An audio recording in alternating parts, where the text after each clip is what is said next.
316ویں رات شہرزاد نے کہا، جب خلیفہ مامون علی بن ہشام کے گھر پہنچا اور کھانے کے بعد شراب پیش کی گئی اور پھر کچھ کنیزیں آ کر گانے بجانے لگیں، اور جب خلیفہ نے ایک کنیز کو کچھ سنانے کا کہا اور جب وہ گا بجا چکی تو وہ لوگ پھر شراب پینے لگے، تو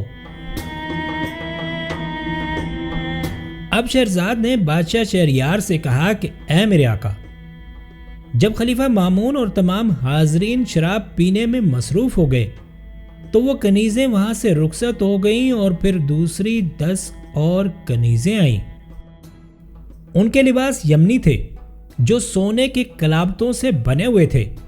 اب وہ ان کرسیوں پر بیٹھ گئیں اور پھر اپنے لائے ہوئے سازوں کے تاروں کو ٹھیک کر کے بجانے اور گانے لگیں اور طرح طرح کے راگ گائے۔ اب مامون کی نظر ایک کنیز پر پڑی جو ریگستانی نیل گائے کی طرح تھی اور اس سے اس کا نام پوچھا۔ اس کنیز نے کہا، اے امیر المومنین، میرا نام زبیہ ہے۔ خلیفہ نے کہا، اے زبیہ، اب تو ہمیں کچھ گا کر سنا۔ اس کنیز نے ایک ساز لیا اور اس کے تار ٹھیک کر کے بجانے اور گانے لگی اور اپنے فن کا بہترین مظاہرہ کیا۔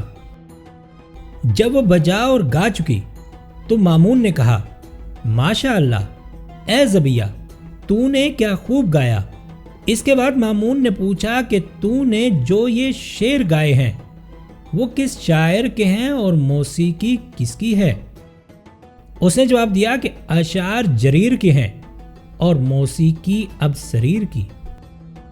اے میرے آقا، اس کے بعد مامون اور اس کے ساتھی پھر پینے میں مشغول ہو گئے اور کنیزیں رخصت ہو گئیں، اور ان کے بعد 10 اور کنیزیں آئیں جو یاقوت کی طرح تھیں۔ ان کا لباس سرخ اطلس کا تھا اور سنہری کام سے مزین، جن پر موتی اور جواہرات ٹنکے ہوئے۔ ان کنیزوں کے سر کھلے ہوئے تھے اور وہ کرسیوں پر بیٹھ کر طرح طرح کے راگ بجانے اور گانے لگیں۔ اب مامون نے ان میں سے ایک کنیز کی طرف نظر اٹھا کر دیکھا جو سورج کی طرح خوبصورت تھی اور اس سے کہا، اے کنیز، تیرا نام کیا ہے؟ اس نے جواب دیا کہ اے میرے آقا، میرا نام فاتن ہے۔ اب خلیفہ نے اس سے کہا کہ اے فاتن، تو کچھ گا کر ہمیں سنا، اور پھر اس نے ساز کے تار ٹھیک کر کے اپنے بہترین فن کا مظاہرہ کیا۔ جب خلیفہ نے اس کا گانا سنا تو اس نے کہا، سبحان اللہ، اے فاتن، تو نے کیا خوب گایا اور بجایا۔ اب ہمیں یہ بتا کہ یہ اشعار کس کے ہیں؟ اس نے جواب دیا، اے میرے آقا، یہ اشعار تو عدی بن زید کے ہیں اور گانے کا انداز پرانا ہے۔ اے میرے آقا، اب پھر مامون اور ابو عیسیٰ اور علی بن ہشام شراب نوشی کرنے لگے۔ کنیزیں اٹھ کر چلی گئیں اور دوسری 10 کنیزیں آئیں جو موتیوں کی طرح پیاری تھیں۔ ان کے لباس پر سرخ سونے کے بیل بوٹے تھے اور کمروں سے پیٹیاں بدی ہوئی تھیں جن میں ہیرے جواہرات جڑے ہوئے تھے۔ وہ آ کر کرسیوں پر بیٹھ گئیں اور طرح طرح کے راگ گانے لگیں۔ اب مامون کی نظر ان میں سے بھی ایک کنیز پر پڑی جو بید کی چھڑی کی طرح تھی، اور اس نے اس سے پوچھا کہ اے کنیز، تیرا کیا نام ہے؟ اس نے کہا، اے امیر المومنین، میرا نام رشا ہے۔ خلیفہ نے کہا، اے رشا، ہمیں کچھ گا کر سنا۔ اب اس نے ایک ساز لیا اور اس کے تار ٹھیک کر کے گانا بجانا شروع کر دیا۔ مامون نے کہا، اے کنیز، کیا خوب، اور سنا۔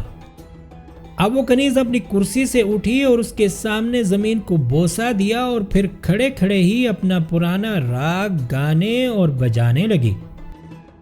جب مامون نے اس کا راگ اور گانا سنا تو اسے وجد آ گیا، اور جب کنیز نے اسے وجد میں دیکھا تو وہ اسی راگ کو بار بار گانے اور بجانے لگی۔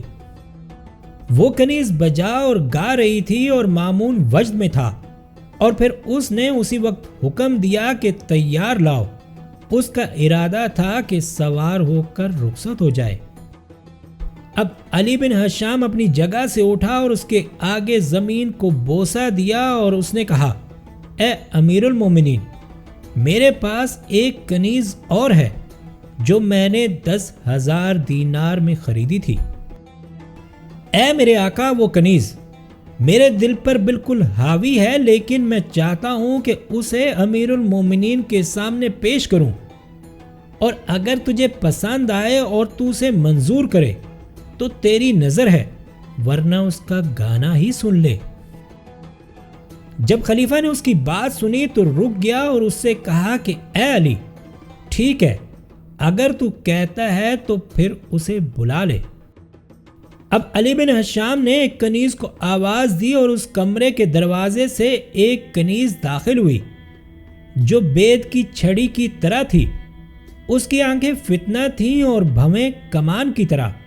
اس کے ماتھے پر ایک فیتا بندھا ہوا تھا جس پر یہ شعر لکھا تھا، یا تو وہ خود پری ہے یا اس کے قبضے میں کوئی جن ہے جس نے ایسی کمان سے لوگوں کے دلوں پر تیر چلانا سکھایا ہے جس کا چلہ نہیں۔ اے میرے بادشاہ شہریار، اب وہ کنیز بڑی ادا، غرور اور غزال کی طرح اٹھلاتی ہوئی اس طرح آئی کہ جس سے عبادت گزاروں کی توبہ ٹوٹ جائے، اور آ کر کرسی پر بیٹھ گئی۔ مامون نے اسے دیکھا تو حیرت میں آ گیا اور ابو عیسیٰ کے دل پر تو ایک تیر سا آ لگا۔ اس کے چہرے پر ہوائیاں اڑنے لگیں اور اس کی حالت دگرگوں ہو گئی۔ جب مامون نے دیکھا کہ ابو عیسیٰ کے چہرے کا رنگ اڑ گیا ہے اور اس کی حالت دگرگوں ہو گئی ہے تو اس نے کہا کہ اے ابو عیسیٰ، یہ تیرا کیا حال ہو گیا؟ اس نے جواب دیا کہ اے امیر المومنین، مجھے کبھی کبھی دورہ پڑ جاتا ہے جس سے میری اس طرح کی حالت ہو جاتی ہے۔ اب خلیفہ نے اس سے پوچھا کہ اے ابو عیسیٰ، کیا تو اس لڑکی کو پہلے سے جانتا ہے؟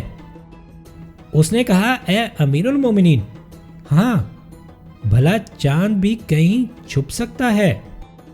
اب شہرزاد کو ثبوتی دکھائی دی اور اس نے یہ کہانی بند کر دی۔